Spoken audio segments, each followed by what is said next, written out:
오늘은 20페이지, 민법 20페이지에서 30페이지까지 노트 필기랑 같이 복습하겠습니다.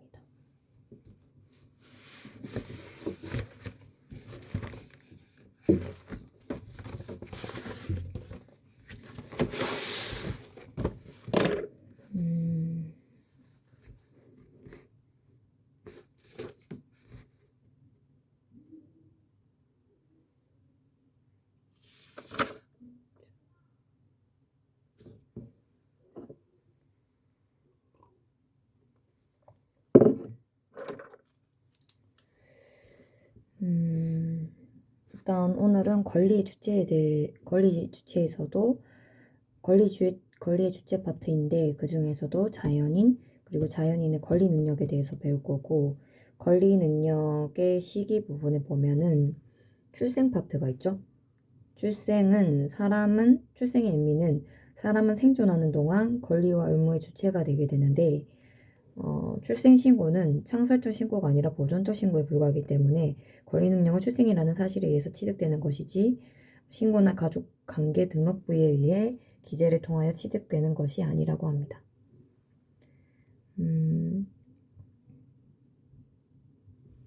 A가 출생을 했고 출생하자마자 권리 능력을 취득하게 되는 것이고, 사망을 하게 되면 결국엔 소멸하게 된다는 거.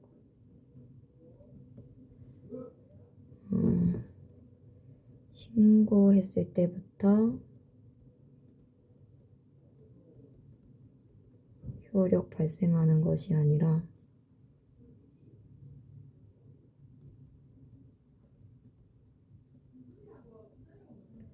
출생신고 관계없이 출생하자마자 권리 취득.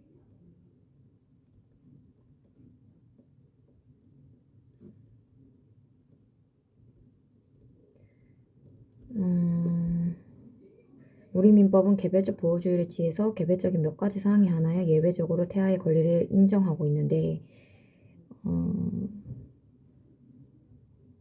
출생신고는 보존적인 신고이고,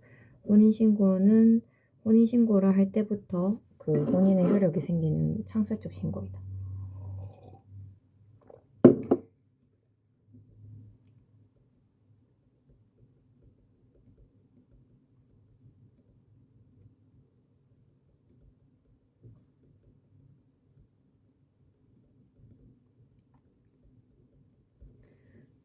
공론 전략 20년 하다. 태아가 이미 출생한 것으로 의제되는 사유인데, 태아의 권리 능력, 이 뱃속에 있는 태아의 권리 능력은 엄밀히 말하면 자연인이 아니고 권리 능력이 없지만 일반적으로는 보호가 된다고 해. 일반적으로는 일반적 보호주의는 이제 전 세계에서 채택을 하고 있는 것이고, 그러니까 이 일반적이라는 말은 태아도 인간과 똑같이 보고 있단 말이야. 인간과 똑같이 보호를 한다는 것인데, 우리는 개별적으로, 대한민국에서는 개별적으로 보고 있는데, 일단 불법 행위에 대해서는 좀 태아에게 권리 능력이 있지만 권리 능력을 주고 있는 게, 불법 행위에 대해서는 이미 이제 불법 행위에 의한 손해배상 청구가 가능하다는 거, 그리고 불상유라에서 또 상속 순위에 관해서도 이미 출생한 것으로 보고 있고, 유증에 대해서도 이미 출생한 것으로 보고 있다. 권리 능력이 있다고 보는 것이. 하지만 직녀에 관해서는 태아의 수준 능력이 인정되지 아니하였고, 또 태아인 동안에는 법정 대리인이 있을 수 없으므로 법정 대리인에 의한 수중 행위도 할 수 없다.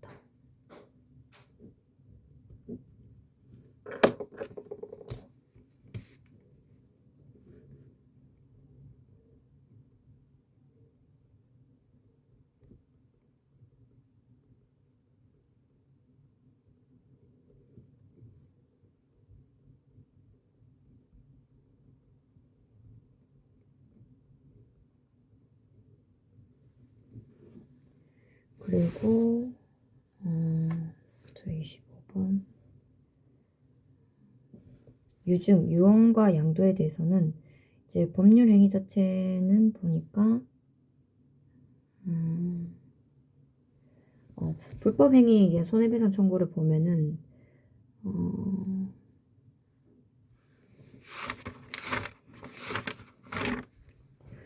부가 아버지가 교통사고로 상해를 입을 당시 태아가 출생하지 아니하였다고 하더라도 그 뒤에 출생한 이상 부의 부상으로 인하여 있게 될 정신적 고통에 대한 위자료를 청구할 수 있다. 죽은 아이는 생명침해로 인한 재산상 손해배상 청구권까지 있다. 직녀. 판례는 직녀에 관하여는 태아의 수준 능력이 인정되지 아니하였고 또 태아인 동안에는 법정 대리인이 있을 수 없으므로 법정 대리인에 의한 수증행위도 할 수 없다. 그리고 태아가 상해보험의 피보험자가 될 수 있는지 여부. 상해보험계약을 체결할 때 약관 또는 보험자와 보험계약자의 개별 약정으로 태아를 상해보험의 피보험자로 할 수 있다. 상해보험의 피보험자로 할 수 있다. 태아가 보험계약에서 정한 우연한 사고로 상해를 입었다면 이는 보험기간 중에 발생한 보험사고에 해당한다.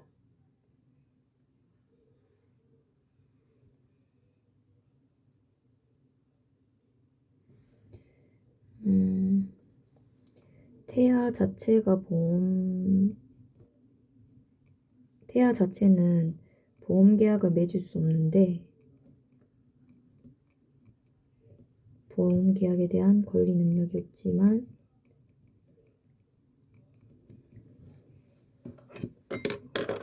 피보험자가 효력이 있다.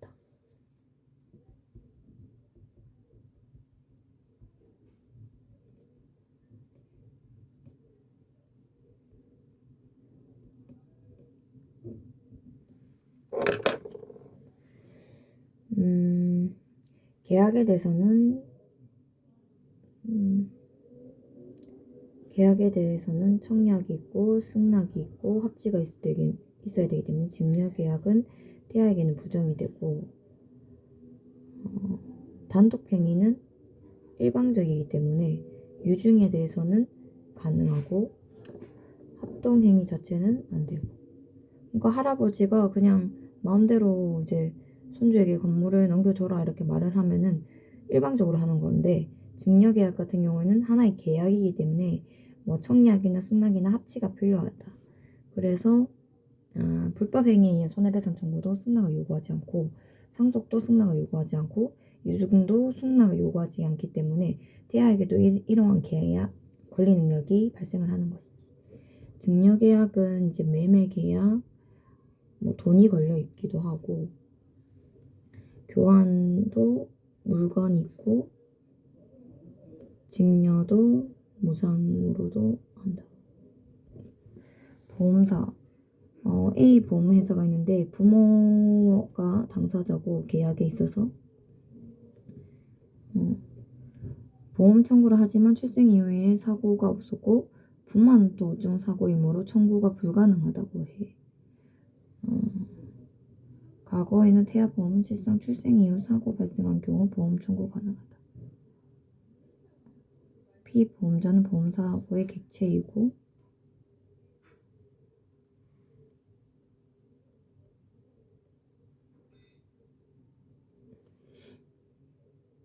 분만 도중의 사고로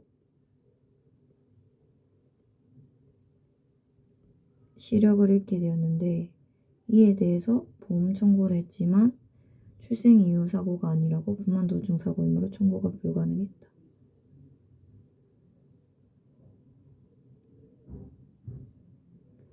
보험 청구? 그래서 실상으로는 보험 청구가 가능해 이런 경우도 분만 도중 사고도.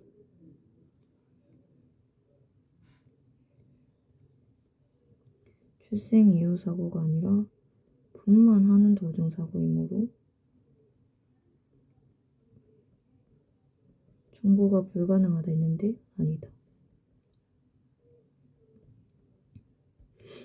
과거에는 태아보험은 실상 출생 이후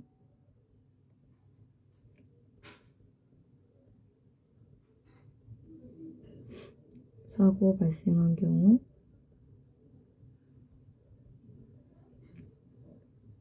보험 청구 가능.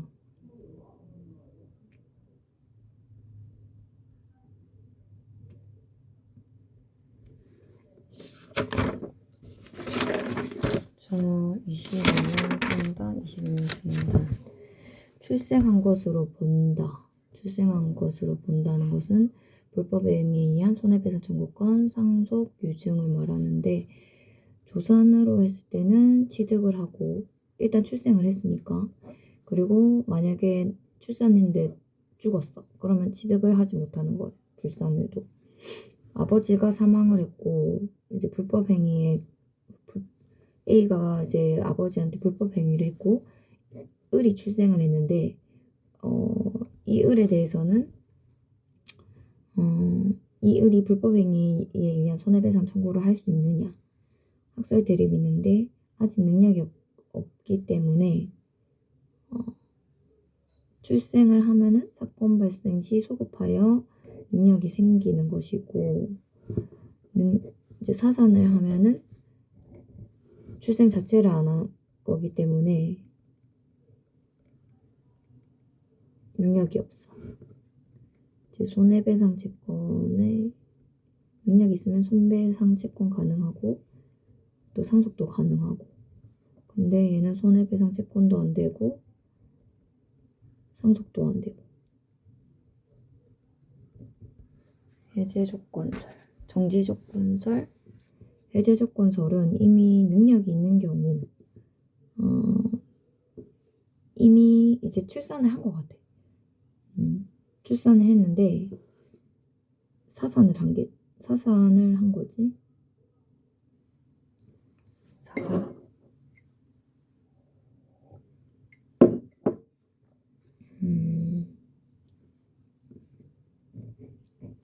그리고 만약에 출생을 했다. 근데 이제 이미 출생을 했으면은 사건 발생 시 소급하여 둘 다 소급하여 능력이 없는 것으로 되고 손배상 채권도 조정하지 못하고 상속도 안 되고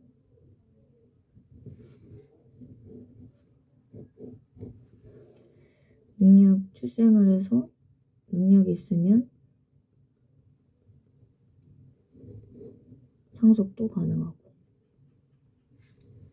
정지조건설 다시 책을 한번 보면은 태아인 동안에는 아직 권리 능력을 취득하지 못하나 살아서 출생한 때에는 그의 권리 능력 취득의 효과가 문제의 사건 발생 시까지 소급해서 생긴다는 견해이며 판례의 입장이기도 하다.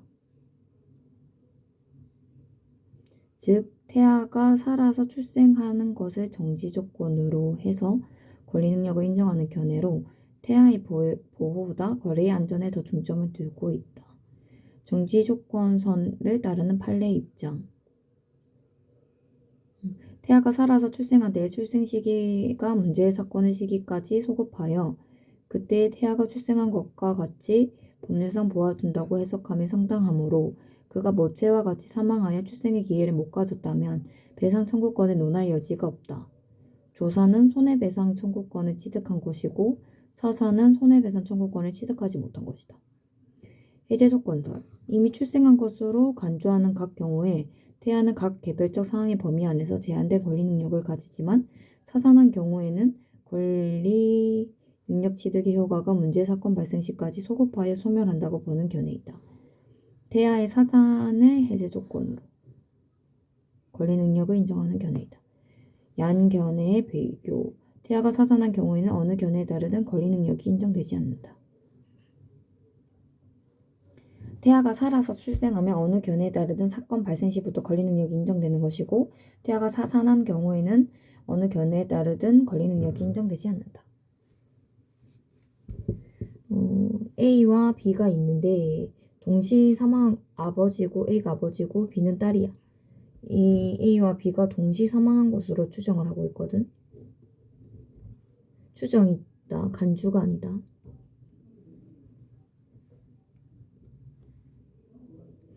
그래서 비행기 추락 사망이었어.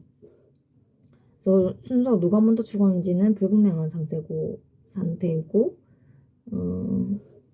동시 사망에 대해서는 이제 추정을 하고 인정 사망도 추정하고 실종 선고는 뭐 실종된 걸로 이제 간주 본다라는 뜻이거든.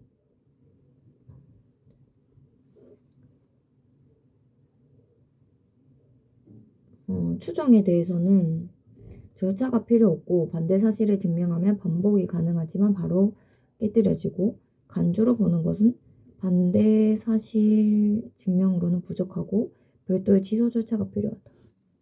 그러니까 추정은 절차가 필요 없다는 뜻이고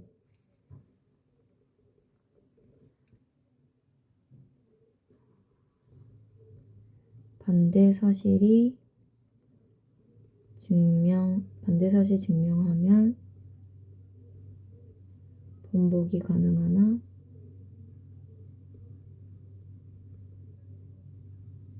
바로 깨뜨려짐.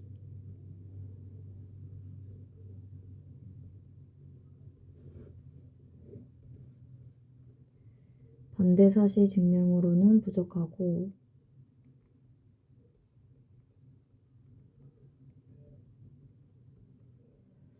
별도의 취소 절차가 필요하다.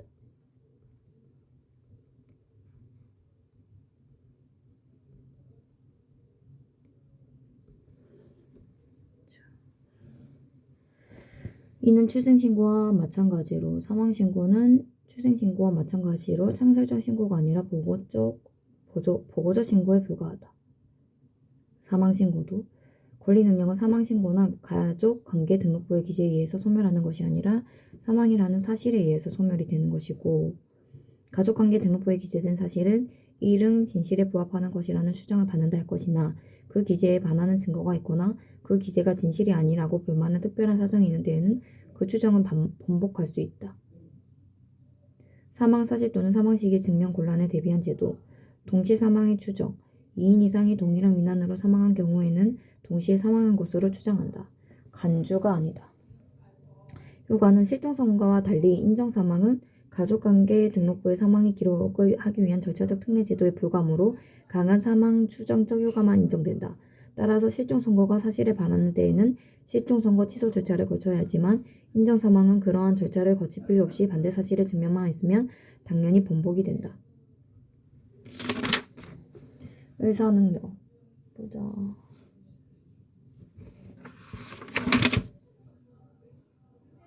제도의 위험이 없이 사망사실을 인정할 수 있는지 여부.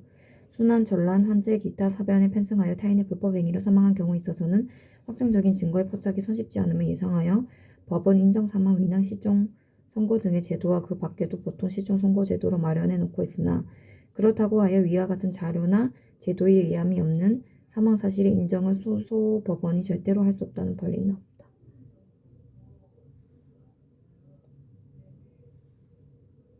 갑판어는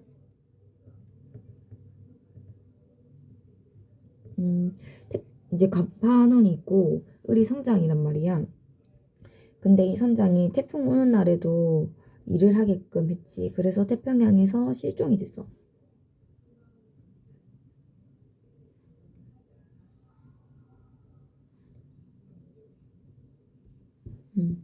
그래서 뭐 실종이 이제 오래되니까는 사망한 걸로 간주가 된 거지. 그래서 이 갑판원에 그 비속이겠지. 그러니까 아들과 딸이 있고 그리고 처가 이에 대해서 생명침해에 대해서 손해배상 청구를 한 거야. 갑의 사망 사실에 대해서. 근데 이제 법원이 이거를 인정을 해준 거지.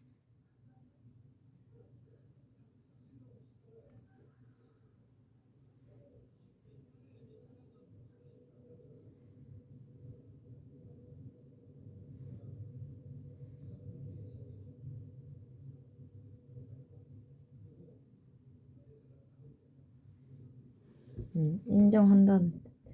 수소 법원에서도 인정을 한다. 소를 받는 것도 법원에서 소를 받는 것 자체도 인정을 한다는 것 같은데.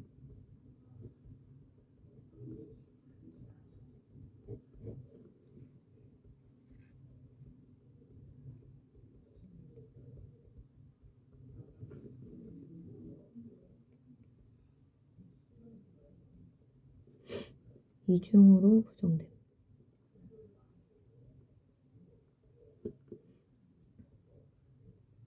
없다는 있다로 본다.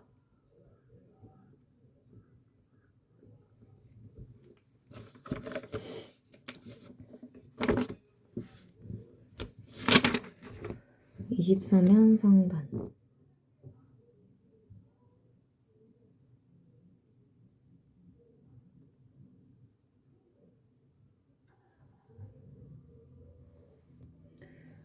권리 능력이 있는 경우, 권리 능력이란 권리 능력을 가질 수 있는 지위이고, 의사 능력, 권리 능력이 흠결이 되면 무효가 되고, 의사 능력이 없으면 무효가 되는데, 그러니까 아기한테도 뭐, 의사 능력이 없는 아기한테 내가 초콜릿 줄 테니까 휴대폰 바꿀래 하는 거, 이게 바로 무효인 거지.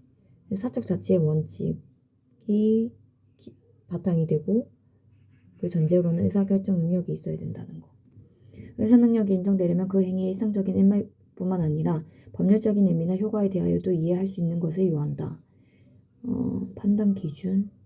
개별적으로 판단이 의사 능력의 유무는 구체적인 법률 행위와 관련해서 개별적으로 판단되어야 할 것이고, 반면 지적 장애를 가진 사람이 장애인 복지 법령에 따라 지적 장애인 등록을 하지 않았다거나 등록 기준에 충족하지 못하였다고 해서 반드시 의사 능력이 있다고 단정할 수 없다. 의사 무능력의 효과. 의사 무능력자의 법률 행위는 무효이다. 의사 무능력자의 행위에 대하여는 누구나 언제든지 무효를 주장할 수 있다. 그리고 지속권자.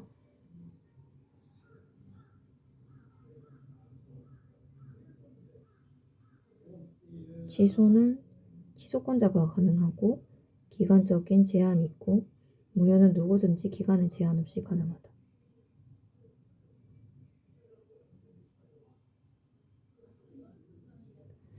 계약에 있어서는 일단 성립 요건이 있어야 되고, 30페이지, 40페이지, 60페이지. 수목, 금, 토 4일 동안 30, 40, 50.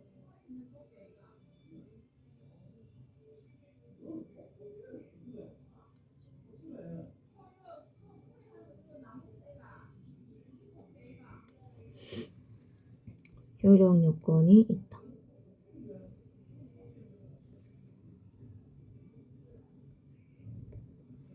원칙적으로는 유효하고 예외적으로는 무효이다. 예외로는 성립 요건이 성립하면 원칙적으로 유효이지만 예외적으로 무효인 경우에는 주장하는 자가 증명 책임이 있다.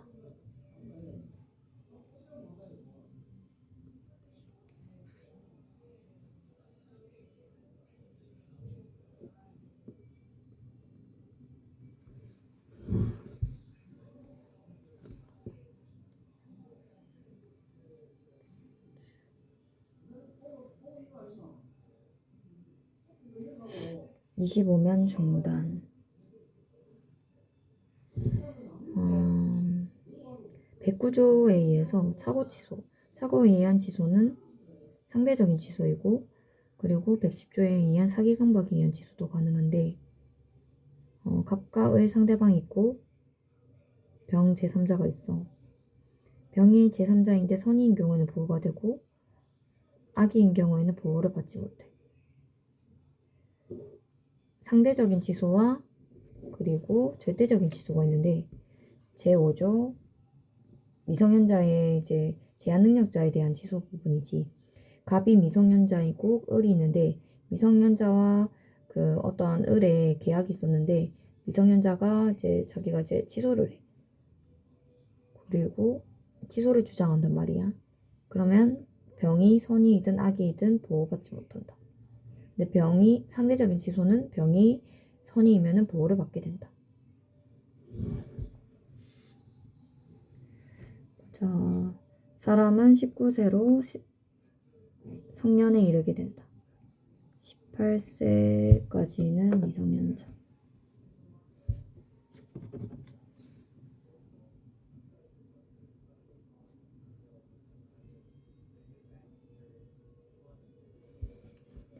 미성년자가 법률 행위를 하면은 법정 대리인의 동의를 얻어야 한다.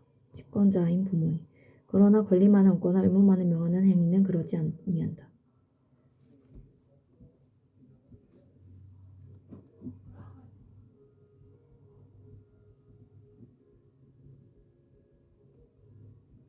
전항의 규정에 위반한 행위는 취소할 수 있다. 따라서 처음부터 무효가 아니라 취소권을 행사하면 소급하여 무효가 될 뿐이다.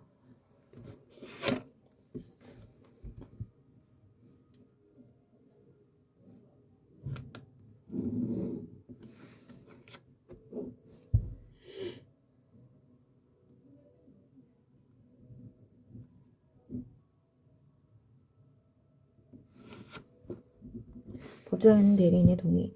만 19세로 성년이 되며 성년에 달하지 않은 자가 미성년자이다. 미성년자가 법령 행위를 하려면 원칙적으로 법정 대리인의 동의를 얻어야 하고 미성년자는 법정 대리인의 관여 없이 부동산 경매 절차에서 경락인이 될 수 없다. 동의에는 묵시적인 동의도 인정된다.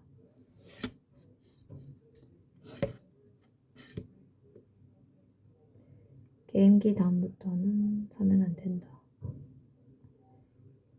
예를 들어서 이미 애기가 자기 스스로 게임기를 사버린 거야. 그래서 아유 게임기 다음부터는 사지 마라 하고 한 것은 이미 게임기를 산 거에 대해서는 그냥 뭐 동의해 준 거지. 괜찮다고 해준 거지. 이를 위반하여 미성년자가 법정 대리인의 동의 없이 직접 법령 행위를 한 때에는 미성년자 본인이나 법정 대리인의 재판상 또는 재판회의 방법으로 취소할 수 있고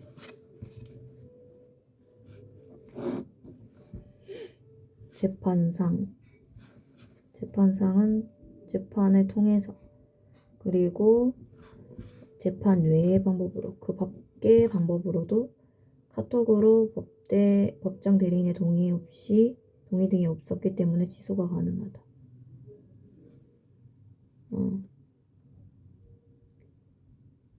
재판이라는 건 그 밖의 방법이라는 거지. 예를 들면 카톡으로 법대의 동의 없이 취소가 가능하다. 즉 형식에 관계없다.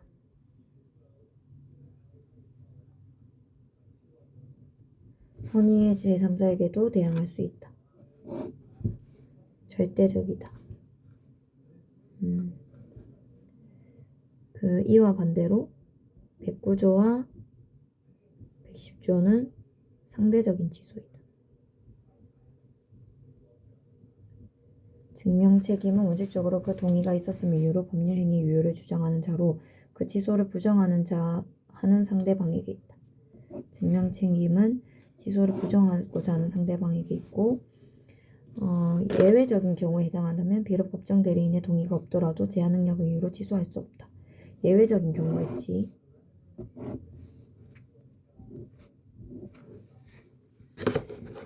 예를 들어서 예외적인 경우는 을과 갑이 있는데 을이 매도인이고 갑이 매수인이야. 그리고 매매대금 지급 청구를 해. 계약상 청구를 하는 거지. 매도인의 청구 원인은 매매계약 체결 사실이 있고 매매대금 지급을 청구를 해. 계약상 매매계약 체결 사실이 있기 때문에 당연히 계약상 청구를 하겠지. 근데 이제 매수인인 얘 미성년자인 거야. 19세 미만인 거지. 그래서 나는 제한능력자니까 미성년자니까 취소할게 이러는 거야. 갑자기 계약을 취소할 거야 이러는 거야. 그래서 재항변을 또 하는 거지.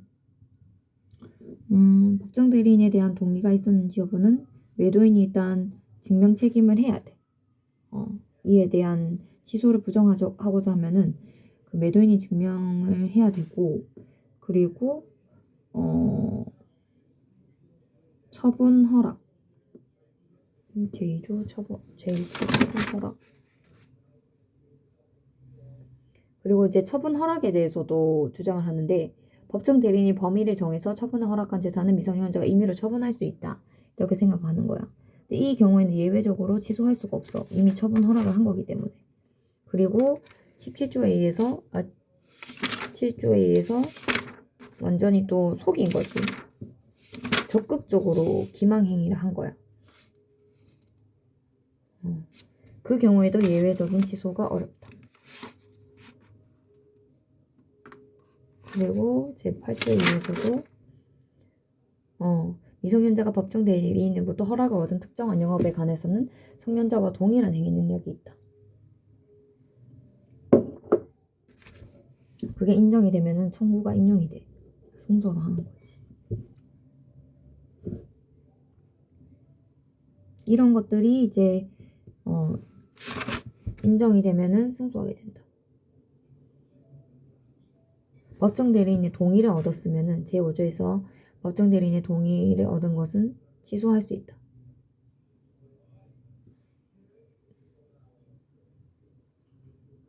근데 권리만은 동의를 얻지 않고 한 거는 취소 청구가 예외적으로 취소하지 못한다.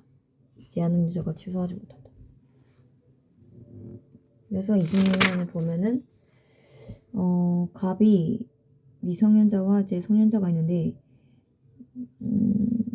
갑이 17세야. 갑이 17세면은 제6조에 의해서 부모는 미성년자의 친권자이고 법정 대리인이기도 하고 19세 미만은 성년이 아니기 때문에. 근데 성년자는 부모가 친권자도 아니고 법정 대리인도 아니야.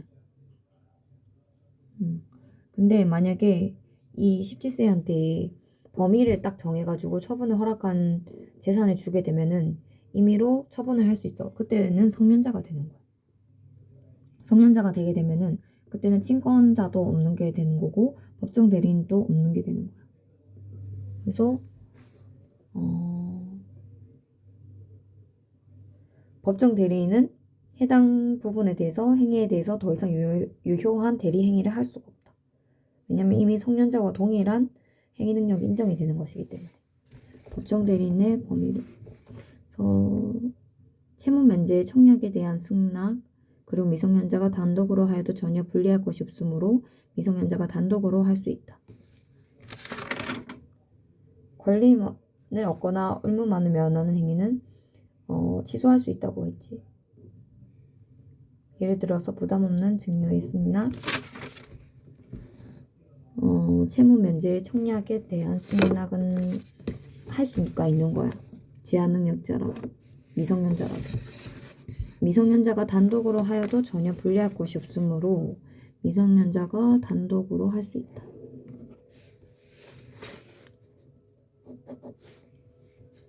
반면에 부담부 증여를 받는 행위, 경제적으로 유리한 매매 계약을 체결하는 행위는 불이익도 함께 있게 되므로 단독으로 하지 못한다.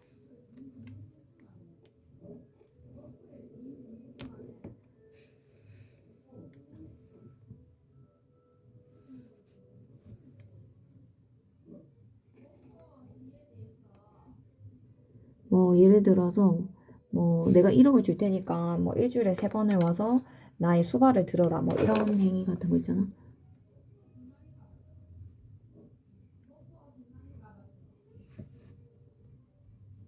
부담을 주는 행위, 이거에 대해서는 이제 미성년자가 할 수 없는 행위이고, 또 경제적으로 유리하다는 거는 시가 100만 원의 PC 본체를 당근통해서 70에 구매했다. 이것도 경제적으로는 유리하긴 한데 이것도 사실상 그 미성년자가 할 수 없는 행위야. 처분을 허락한 재산. 법정 대리인이 범위를 정하여 처분을 허락한 재산은 미성년자가 임의로 처분할 수 있다. 임의로. 임의로라는 말은 더 이상 동의 없이도.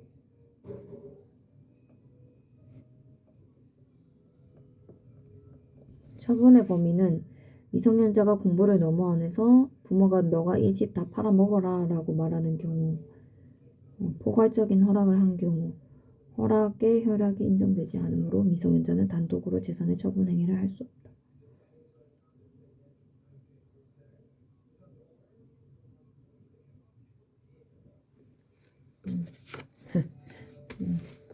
포괄적으로 그냥 뭐, 야, 니 이렇게 공부하다가는 우리 집안 망하겠다. 니가 이 집 다 팔아먹어라. 이렇게 말하는 경우에는 허락의 효력이 인정되는 건 아니고 미성년자는 그래서 단독으로 재산의 처분 행위를 할 수 없다.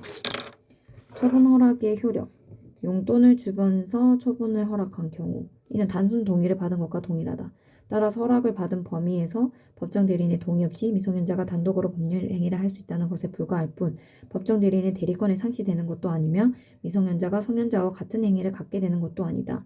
그러므로 법정 대리인은 여전히 그 재산의 처분에 관하여서 유효한 대리 행위를 할 수 있다.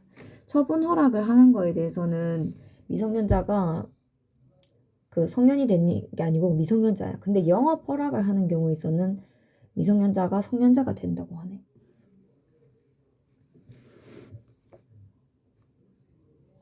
일정 소득이 있고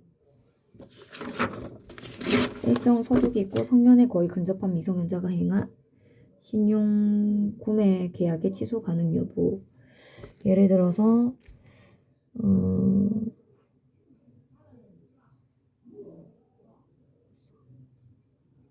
1심에서는 항소.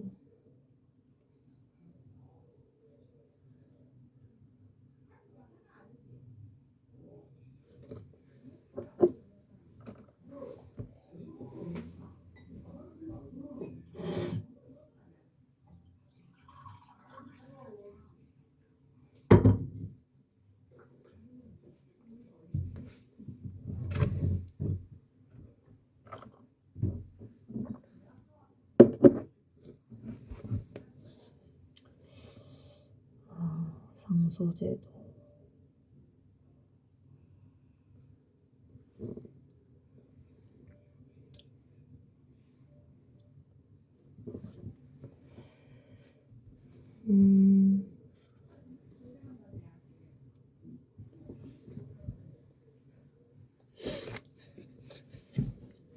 성년자와 동일한 행위 능력이 있다.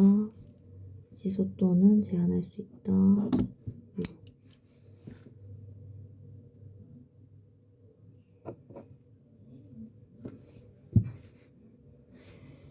입주면 하단, 중단, 하단.